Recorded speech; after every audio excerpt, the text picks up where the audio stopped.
Hey team, welcome to today's episode. 4 steps needed to drop belly fat fast. Before we delve into that, if you don't do so already, drop me a little subscribe button to keep updated with all the latest videos that we post on our channel. 2, hit the like button if you find it helpful. And 3, let me know your thoughts in the comment section or if you have any questions in the comment section as well. Before we go into it, why should you listen to me when it comes to losing belly fat? Well, firstly, I've been that overweight, stressed, unconfident parent with a big, massive belly. And I've managed to lose it in a fast but sustainable way, in the right way. I've also helped thousands of my clients over the last 10 years achieve the same result. So rest assured, what we're talking about today is proven to work in a sustainable way for you. So first things first, how to drop belly fat fast? Well, firstly, we need to set the right expectation, because for a lot of people, their understanding of fast means 3, 4, 5 pounds of weight loss every single week.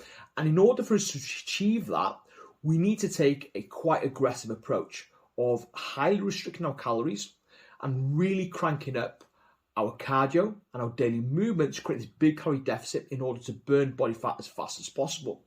However, this approach often backfires and makes it a really slow approach. Because it's unsustainable, after a couple of weeks, yes, you may have lost 3, 4, 5 pounds during the first couple of weeks, each week, but because you can't sustain it, guess what happens?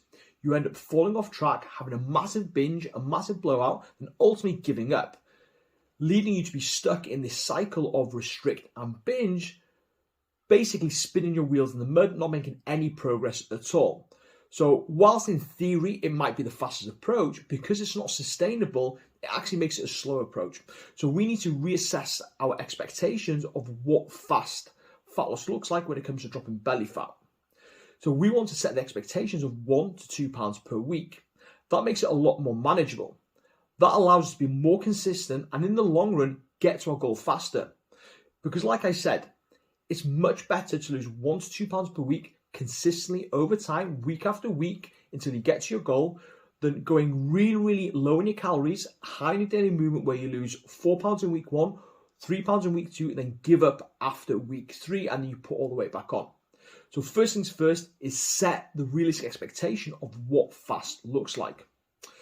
Step number 2 is once you've started creating that calorie deficit, you need to understand, even with a manageable calorie deficit, there are going to be days when you get hungry. There are going to get days when you're tired. There are going to get days when you are stressed. There are going to be days when you're simply demotivated and cannot be asked doing the things you know you should be doing to reach your goals. That's why it's very, very important with our nutrition, we're building up lifestyle change with the quality of food. Whilst it will come down to the amount of calories we're consuming, the quality of calories does really matter, especially as we're in a fat loss phase. Because when you're looking at your food, you want to be prioritizing voluminous foods, foods that are high in volume, lower in calories, that are going to fill you up and nourish you on a day-by-day basis and make it more manageable to stick to the calorie deficit in order to drop that belly fat as fast as possible and as sustainable as possible as well. That's not to say you cannot indulge in things like chocolates and crisps and takeaways, but keep it to about 20% of your total calorie intake over the course of the week.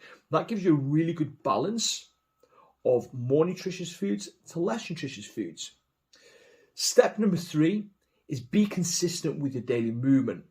If you're chopping and changing with your daily movement, then you're not going to get consistent NEAT, which is non-exercise activity thermogenesis, which can make up a big bulk of your calorie burn throughout the course of the day.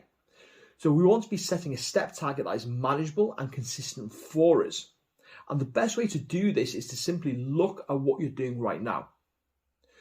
Look at the steps and then add an extra 10 to 20%. So for example, if you're averaging 5,000 steps at the moment, don't be pressured into jumping up to 10,000 steps. It might be a jump too far and you won't be able to be consistent with it, and that will affect your confidence and you won't be able to build momentum with that. Instead, add 10 to 20%, which is an extra 500 to 1,000 steps per day, which is a much more manageable jump for you. It allows you to adapt to that amount and it allows you to build confidence eventually where you maybe can build up a little bit higher. And that allows you to become more consistent and have a consistent calorie burn from your NEAT. And number 4 is understanding that these 2 ingredients are key to dropping belly fat fast. That is patience and consistency. Like I mentioned in tip number 1, we need to reset our expectations of what it looks like and understand that it is going to take a little bit of time.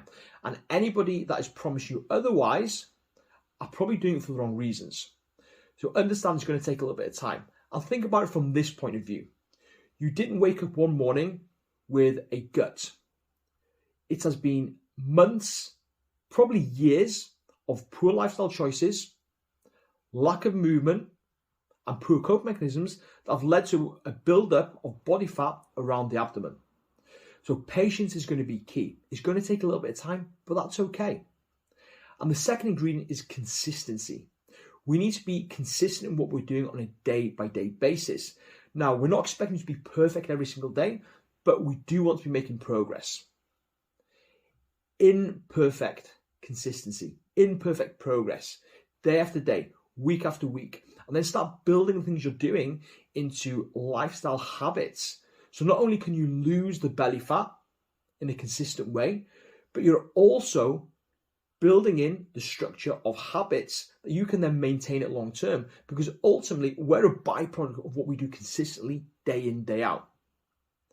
And if we can build in lifestyle habits to support not only where we want to go, but where we want to stay, that's going to be key to helping you keep that body fat off the midsection as well. Now, I hope you guys have found that helpful today. If you have, please hit the thumbs up button. Let me know your thoughts in the comments. And if you've got any more questions, please let me know as well.